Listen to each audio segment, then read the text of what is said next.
రామనామమే అమృతం, శ్రీరామ కీర్తనం సుకృతం. ఈ రామచంద్రుడే లోక రక్షయని అంతరాత్మ పలికే. జగదానందకారక జయ జానకి ప్రాణనాయక, శుభ స్వాగతం ప్రియ పరిపాలక.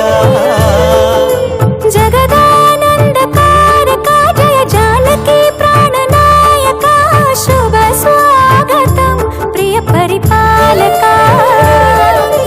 మంగళకరమౌ నీరాక, ధర్మానికి వేదిక అవుగాక, మా జీవనమేక పావనమౌగాక.